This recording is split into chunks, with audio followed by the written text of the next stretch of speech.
那首先这篇文章讲的跟哈气有关，就是哈气的本质是什么？那所以就是解释一下人为什么打哈气呗。然后来看一下具体题目。首先，前5道题就是段落信息，而且有 NB。当然，因为第一篇文章嘛，也不要太慌，对吧？那这个段落信息应该不难，基本上就是各段的主旨和主要内容去找出来就行。而且呢，这篇文章后面你看下一道题的配对题就是大学和它的研究结果去匹配，那你就知道这篇文章重点是关于哈气的各种研究。所以你只要把研究结果和勾单的主旨找出来，前面段落信息题基本就没有什么太大问题了。然后呢，后面的4道填空题，那相对来说这篇文章就是需要全文通读的了。那下面我们就来看一看这篇文章具体讲到哈气的哪些内容。首先第一段呢，就是虽然你疲劳的时候、无聊的时候等等吧，就会容易打哈气，但是呢，科学家现在发现呢，就是哈气这事儿吧，比我们想的要复杂的多。那 Not much is known about why we yawn or if it serves any useful function。所以那它比我们想的要复杂，但结果呢，科学家其实也不知道为什么我们会打哈气，为什么这个就是哈气到底有什么功能。所以呢，这篇文章重点肯定不在人为什么打哈气上，所以还得有别的重点。就是原因很简单啦，就是你写一篇文章，你不能凸显你的无知，对吧？你不知道的方面就尽量少写呗。那继续呢，就是现在已经知道的是什么呢？就是哈气是有传染性的 infectious， 所以呢，显然重点会放在这个传染性上，对吧？那紧接着就给解释一下什么叫传染性，就是当你看见和听见别人打哈气的时候，你是更容易去打哈气的。结果呢 ，not much is known about underlying causes， 所以潜在的理由也不太知道。然后呢，几乎没有什么研究是在这个科目上去做的，但是出现转折了，对吧？你看，正好引出刚才说的那3个大学嘛，这帮人现在做出了一些解释，所以你看这个第一段是不是特别像我们写的综述啊，对吧？文献综述嘛。说前人做的研究不好的地方，对吧？然后下面我就要开始就是对这个领域开始进行探索，因为前人做的不够多，是吧？特别典型的一个文献综述的一个开头嘛。所以你看前面的段落信息题啊，首先第一题，人的这个想象会引起这个打哈气，说还没涉及到人想象。第二题呢，就是研究表明它是和职业有关，打哈气跟职业有关，没什么关系。第三题 overview of latest research in yawning， 那这不正好就第一段的那个引出下文3个研究的那个地方嘛，就是总览一下，对吧？一个综述性的内容嘛。最近有3个研究特别厉害，对吧？然后接下来我们就来仔细看看3个研究，对吧？就跟后面6到9题连起来了嘛。所以第3题就选 A 就没什么太大问题。然后第4题呢，这个东西 yawning is used to regulate brain temperature， 所以它是可以用来控制我们大脑的温度的，好厉害啊！第5题就是科学家发现一些证据，这证据呢是否定了早先对于这个哈气的一个理解。那这个题其实，因为第一段是没出现嘛，第一段确实开头告诉我们它比我们理解的更多，但也没说没否定掉什么东西，对吧？而且更主要的是没有出现 evidence。所以呢，倾向于这题是出现在第2段或者第3段，因为否定一定要出现在文章比较靠前的地方，这是套路嘛，一定是否定前人研究，然后引出更新更好的新的研究，对吧？你不能放在文章最后去否定，那相当于你这篇文章写的全是错的，不能这么干，对吧？所以大概率第5题是出现在第2段。那我们就来看一下是不是包括第2段就要找这个 A 大学的研究了嘛，一个一个来嘛，按顺序来嘛。那所以来看一下，正好开头就是 commonly believed 传统观点嘛，这就是套路，对吧？传统观点永远是错的，而且后面你看接着 however， 所以传统观点是打哈气是因为你要睡觉了、累了，对吧？然后打哈气可以增加供氧量，可以降低血液里二氧化碳的含量，这是很传统的一种观点，对吧？但是latest research， 那有研究了就相当于有证据了嘛，永远都是要有实证才是证据，对吧？那所以研究发现呢，这个打哈气这件事儿，它其实是在帮你降低 cool the brain， 所以是在给你大脑降温。这个倒是第5题是不是还不知道，但至少第4题知道了，对吧？它是可以控制大脑温度的，对吧？降温嘛。那来看一下吧，为啥要降温呢？可以帮它更加有效率的工作。所以大脑其实真跟电脑有点像。不能啊，应该说反了，是吧？应该电脑确实跟人脑很像。当你用久了，是吧？电脑开机过久，温度过高，它也是会变慢。所以大脑也差不多的逻辑。你干一天活，晚上的时候脑子像浆糊一样，可能是因为你大脑温度过高了，是吧？那这件事儿呢是 quite different from the popular belief， 就和我们的传统观点很不一样。这个传统观点是什么呢？它是 promotes sleep and it's a sign of tiredness， 所以就是要告诉我们要睡觉了和一个就是我们累了的信号。那这显然就是一个研究否定了以前的观点，所以第5题选 B 段也没什么问题啊。所以4、5两道题都解决了。你看2段论信息题已经搞定3了，所以这篇文章确实不难。然后再往下，那关键是你还得找这个什么这个 AL 的这个大学的这么一个研究，对吧？所以呢，紧接着后面就出现了 AL 的大学出现了。那开始做实验了嘛？一看44个学生做实验，所以之前也强调过很多次，对吧？一旦看到实验过程能看懂最好，看不懂无所谓，别纠结，一定要找实验结果。那我们就来简单看看这实验到底干嘛了吧。那这个实验表明啥呢？增加和降低，本身是 shown 的嘛，这就是结果嘛，所以结果一般比较重要，所以还是得看一看。增加和降低二氧化碳和氧的含量是不会产生这种反应的。啥反应呢？就是打哈欠的反应嘛。所以其实这半部分就是否定了传统观点嘛。那所以其实如果看不懂也没太大关系。然后紧接着 in the study 就开始说这个实验的过程了，对吧？Participants were shown， 所以给他们去看一些视频，视频里的人会打哈欠和笑，然后呢，他们就会去数他们的参与者会对于视频里这些打哈欠的人有什么样的反应吗？就数他们打哈欠的次数，这种传染性的哈欠的次数。那这个实验过程就是简单看一看就行，重点肯定是在这个 font 上。那发现什么了吗？就是一些人，什么样的人呢？通过鼻子呼吸而不是通过嘴呼吸是更不容易打哈欠的。当他们看这个视频的时候，别人会打哈欠。那这里明确的就是给出了一个可以减少打哈欠的一个方法，就是用鼻子呼吸，不用嘴呼吸。然后同时相同的效果，其实这篇文章有一个稍微难一点的地方就在这儿，这个 the same effect， 看你怎么理解啊。其实这个相同的效果是指的你用鼻子呼吸可以减少你打哈欠的几率的这件事儿，而不是前面这一整个研究结果就是鼻子比嘴更不容易打哈欠。所以其实所谓的 same effect 就是指降低打哈欠这件事儿是可以获得的。那通过什么获得呢？就是你用一个冰袋放在你的脑门上。所以呢，其实它就是证明一件事儿，降温可以减少打哈欠。所以打哈欠的作用就是降温，你要么物理降温，你要么就靠打哈欠去降温。所以这里的 same effect 有可能是会被你理解错，然后后面这句话可能就接不上了。所以就是2种办法可以让你少打哈欠，一是用鼻子，2就是用冰袋。然后另外呢，就是你拿一个热水袋放在脑门上的时候呢，你就特别容易打哈欠了。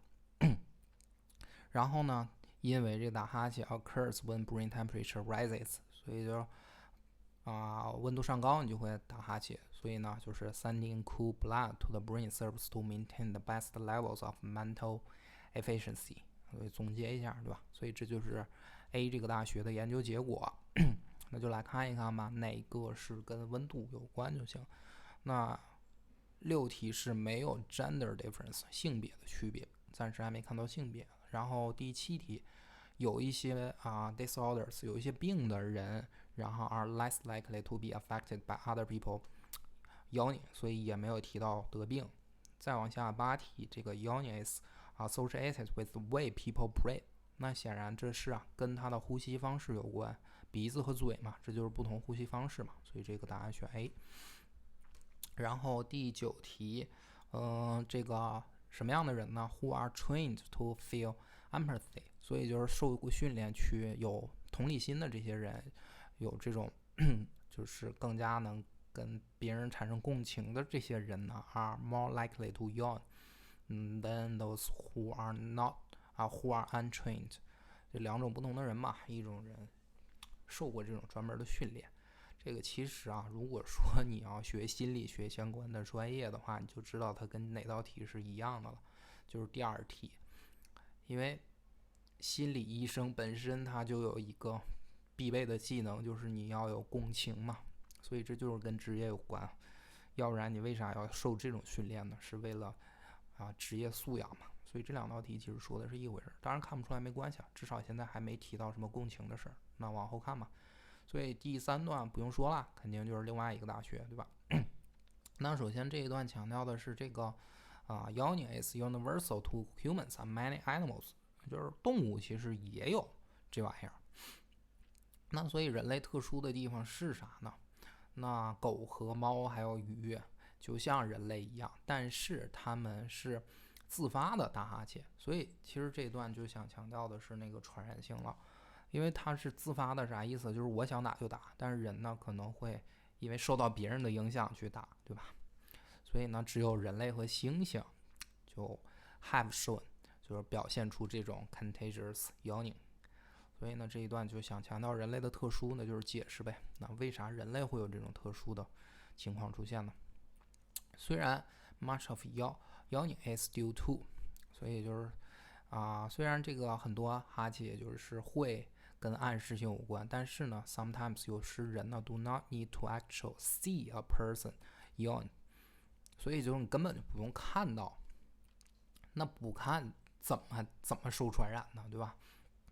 那直接听或者读关于这个打哈欠的都可能会引起相同的反应。那你读这篇文章的时候是不是想打哈欠呢？所以所谓的读的话，那这个跟哪道题有关呢？那肯定就是第1题了，对吧？第1题 C 段，想象嘛，因为阅读这件事儿就会就其实就是发挥人的想象力嘛。就为什么很多小说改编电影影视不是特别成功的地方，就是只能说导演或者编剧没有你的想象力那么好了，对吧？当你看文字的时候，你可以有无数种想象的方式，对吧？那这里主要就是强调的是想象也可以，但是这段没有提到什么研究，是吧？那就往后跳一段吧。那后面这么长一段，总得出现研究了，对吧？那这一段 however 出现转折，那怎么了呢？就是它不只是这种暗示性的，所以呢还怎么的呢？所以最近的研究表明，它是也和我们的一些倾向有关。什么倾向呢？共情的倾向有关。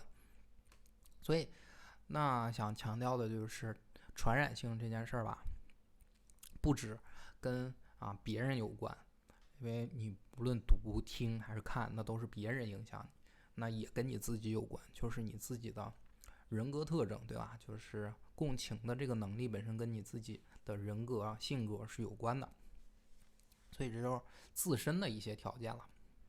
但反正现在不用管那么多，至少这 empathy 出现了，就是这个第9题无论如何就是在这个4D 段里找答案。那4D 段里你看出现哪个大学不就完了吗？就是出现了这个 L 这个大学， L 这个大学又是 B 选项，所以这个没啥好说的，就是第9题直接选 B 就可以了，甚至于你都不用去找，因为这完全能对上。那接下来我就看一看嘛，就是这个共情到底跟这个传染性的哈气有什么关系。所以简单解释一下什么是共情ability to understand and connect with others' emotional states， 可以理解和连接其他人的情感状态，对吧？所以就是共情是很重要的。Sure, but how could it possibly be related to contagious yawning？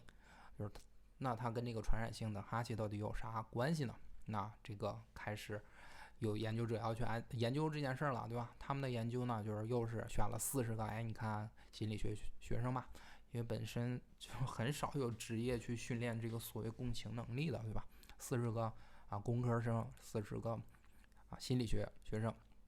然后心理学学生呢是更容易去共情的，然后呢工科生就直男嘛，对吧？are thought to be concerned with objects and science。所以呢，就是 each student was made to wait individually in a waiting room， 就是让他们自己单独的待在一个等候室。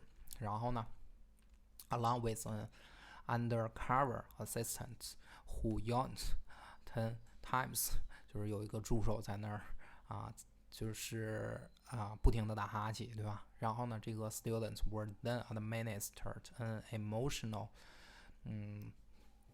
quotient test， 所以就要做一个情感的这么一个测试。然后呢，他们就会他们就要看40张图片，然后眼睛的图片，然后呢就被问这个 what emotion each one displayed， 就是这个图片上都是什么这个就是情绪。然后呢，这个 results就是 supports the idea， 就支持一种观点，什么呢？这个东西 is linked to empathy。所以其实最后就是这么点东西是有用的，前面这个过程全都是可以忽略，就像刚才说的，你只要找到这结果就行，对吧？而这个结果又是废话，就是跟 empathy 有关。然后心理学学生呢，他们 future profession 就是他们的职业 requires them to focus on others， 就是职业心理咨询师，你就是需要关注他人嘛。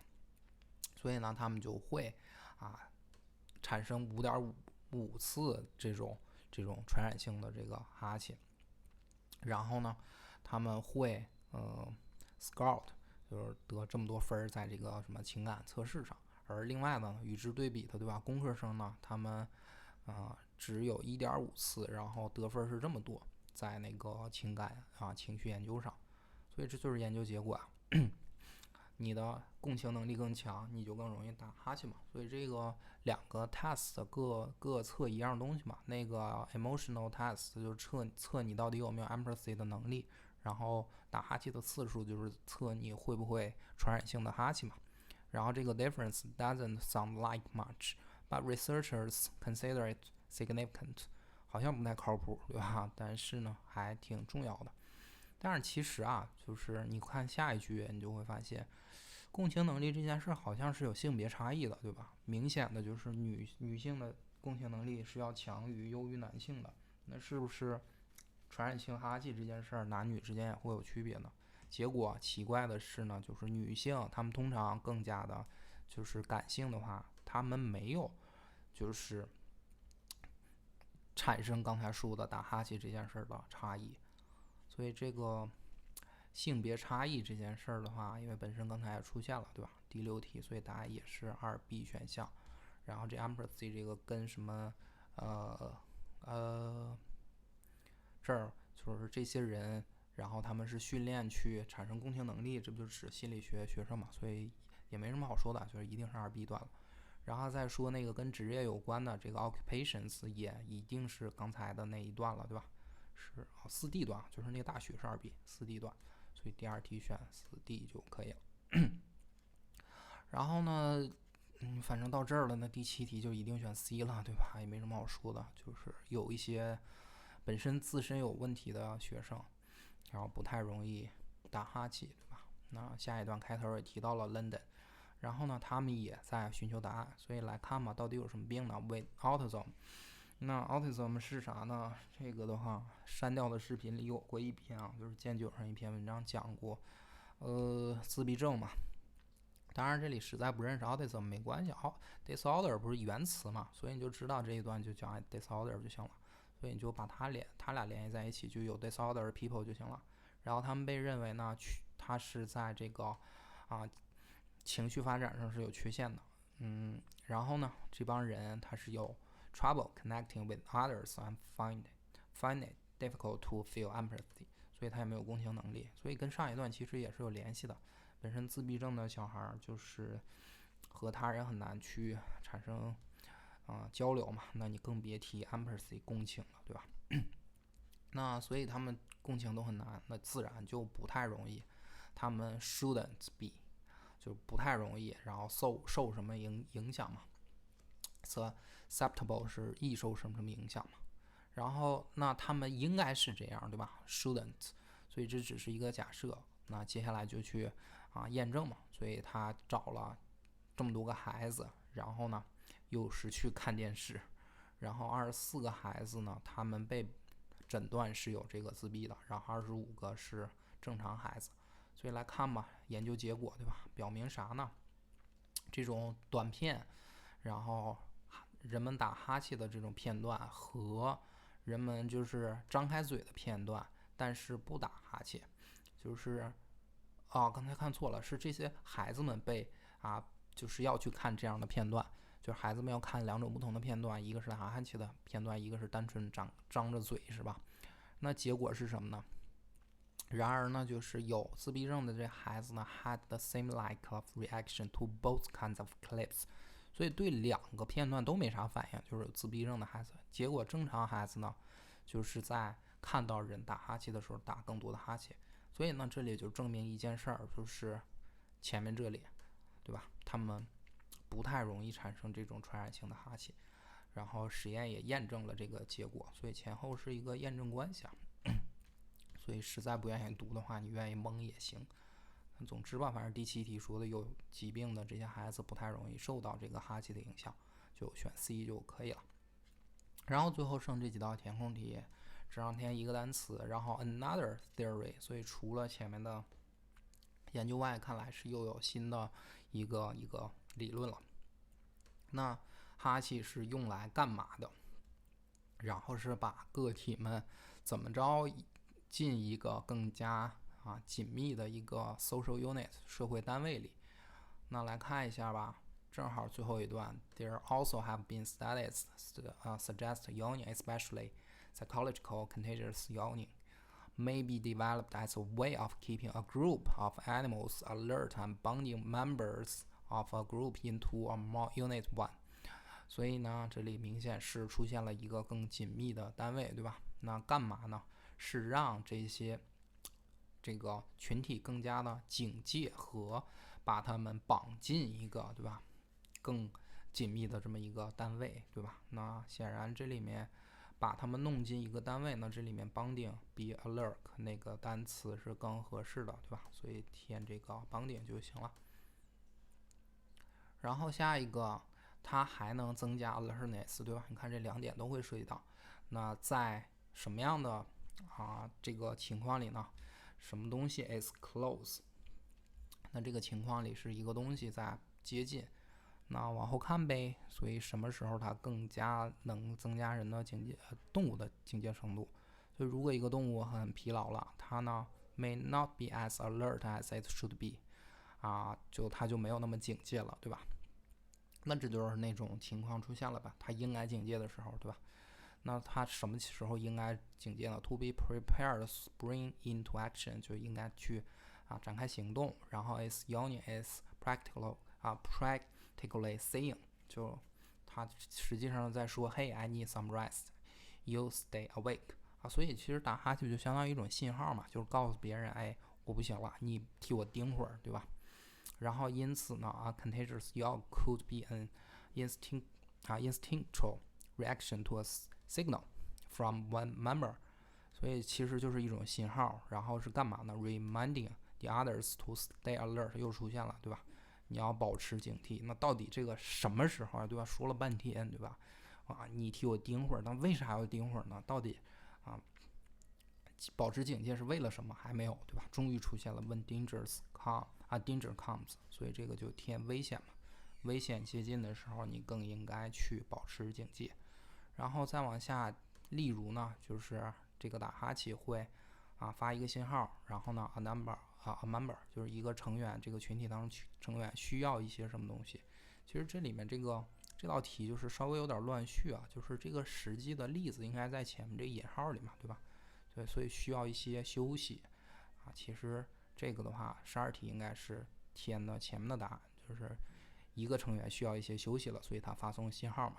当然你去找这个信号也确实能找到前面，然后呢要求其他人去 stay awake， 是完全跟前面那个引号那部分都能对应起来，所以这个也还好，就虽然它是一个乱序所以最后这个理论呢证明一件事儿，它是一个就是自发的这么一种行为，然后呢原因是 some part of simple 什么东西 system in early humans， 所以它是人类早期的什么系统当中的一个部分，对吧？那什么系统呢？那最后总结嘛 ，So 的 theory， 对吧？它表明一些证据，它来自于什么呢 ？evolution。那一看，那 evolution 肯定就是一个系统嘛，而且正好它也是早期人类的，对吧？那所以这个答案就填 evolution 就行了。那这就是这篇文章了。